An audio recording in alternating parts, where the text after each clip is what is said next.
ಇದು ಬಿಜೆಪಿ ಆಂತರಿಕ ವಿಚಾರ ಆದ್ರೆ ಮತ್ತೊಂದು ಕಡೆ ಕಾಂಗ್ರೆಸ್ನಲ್ಲೂ ಕೂಡ ಇದೇ ರೀತಿಯಾದಂತ ಬೆಳವಣಿಗೆಗಳು ಆಗ್ತಾ ಇದ್ದಾವೆ. ದೆಹಲಿಯಲ್ಲಿ ಖರ್ಗೆ ಭೇಟಿಯಾದ ಸತೀಶ್ ಜಾರಕಿಹೊಳಿ ದೆಹಲಿಯ ಮಲ್ಲಿಕಾರ್ಜುನ ಖರ್ಗೆ ನಿವಾಸಕ್ಕೆ ಹೋಗಿ ಅಲ್ಲಿ ಮಲ್ಲಿಕಾರ್ಜುನ ಖರ್ಗೆ ಅವರನ್ನ ಭೇಟಿಯಾಗಿದ್ದಾರೆ.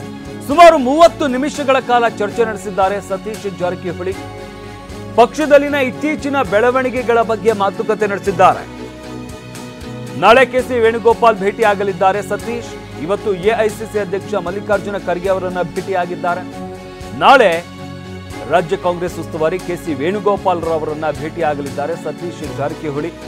ದೆಹಲಿಯಲ್ಲಿ ಖರ್ಗೆ ನಿವಾಸಕ್ಕೆ ಖುದ್ದಾಗಿ ಹೋಗಿ ಅವರನ್ನ ಭೇಟಿಯಾಗಿದ್ದಾರೆ. ಸುಮಾರು 30 ನಿಮಿಷಗಳ ಕಾಲ ಇವತ್ತು ಚರ್ಚೆಯನ್ನು ನಡೆಸಿದ್ದಾರೆ ಮಲ್ಲಿಕಾರ್ಜುನ ಖರ್ಗೆ ಅವರ ಜೊತೆ. ಪ್ರಮುಖವಾಗಿ ಪಕ್ಷದಲ್ಲಿನ ಇತ್ತೀಚಿನ ಬೆಳವಣಿಗೆಗಳ ಬಗ್ಗೆ, ಪಕ್ಷದ ಆಂತರಿಕ ವಿಚಾರಗಳ ಬಗ್ಗೆ, ಹಾಗೆ ಮುಖ್ಯಮಂತ್ರಿ ಸ್ಥಾನಕ್ಕೆ ಸಂಬಂಧಪಟ್ಟಂತೆ ಬರ್ತಾ ಇರುವಂತಹ ಒಂದಷ್ಟು ಹೇಳಿಕೆಗಳು, ಆಗ್ತಾ ಇರುವಂತಹ ಬೆಳವಣಿಗೆಗಳು, ಎಲ್ಲ ವಿಚಾರಗಳಿಗೆ ಸಂಬಂಧಪಟ್ಟಂತೆ ಖರ್ಗೆ ಅವರ ಜೊತೆ ಮಾತನಾಡಿದ್ದಾರೆ. ಇವತ್ತು ದೆಹಲಿಯಲ್ಲಿ ಇರುವ ಮಲ್ಲಿಕಾರ್ಜುನ ಖರ್ಗೆ ಅವರ ನಿವಾಸಕ್ಕೆ ಖುದ್ದಾಗಿ ಹೋಗಿ ಸತೀಶ್ ಜಾರಕಿಹೊಳಿ ಪಕ್ಷದ ಆಂತರಿಕ ವಿಚಾರಗಳಿಗೆ ಸಂಬಂಧಪಟ್ಟಂತೆ ಚರ್ಚೆ ನಡೆಸಿದ್ದಾರೆ.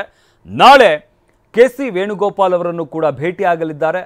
ಕೆಸಿ ವೇಣುಗೋಪಾಲ್ ರಾಜ್ಯ ಕಾಂಗ್ರೆಸ್ ಉಸ್ತುವಾರಿ, ಅವರ ಜೊತೆ ಕೂಡ ರಾಜ್ಯ ಕಾಂಗ್ರೆಸ್ನ ಆಂತರಿಕ ವಿಚಾರಗಳು, ಆಂತರಿಕ ಬೆಳವಣಿಗೆಗಳೇನಿದ್ದಾವೆ, ಆಗ್ತಾ ಇರುವಂತಹ ಬೆಳವಣಿಗೆಗಳು, ಎಲ್ಲ ವಿಚಾರಗಳಿಗೆ ಸಂಬಂಧಪಟ್ಟಂತೆ ಕೆಸಿ ವೇಣುಗೋಪಾಲ್ ಜೊತೆ ಕೂಡ ಸತೀಶ್ ಜಾರಕಿಹೊಳಿ ಚರ್ಚೆನ ನಡೆಸಲಿದ್ದಾರೆ.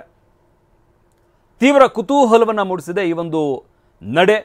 ಸತೀಶ್ ಜಾರಕಿಹೊಳಿ ಅವರ ನಡೆ ತೀವ್ರ ಕುತೂಹಲವನ್ನು ಮೂಡಿಸಿರುವಂಥದ್ದು. ಒಂದು ಕಡೆ ಡಿ.ಕೆ. ಶಿವಕುಮಾರ್ ಟೆಂಪಲ್ ರನ್ ಮಾಡ್ತಾ ಇದ್ದಾರೆ, ಮತ್ತೊಂದು ಕಡೆ ಸತೀಶ್ ಜಾರಕಿಹೊಳಿ ದೆಹಲಿಗೆ ಹೋಗಿರುವಂಥದ್ದು, ಅಲ್ಲಿ ಹೈಕಮಾಂಡ್ ನಾಯಕರನ್ನ ಭೇಟಿಯಾಗಿರುವಂಥದ್ದು. ಇವೆಲ್ಲವೂ ಕೂಡ ಸಾಕಷ್ಟು ಕುತೂಹಲವನ್ನು ಮೂಡಿಸ್ತಾ ಇದೆ.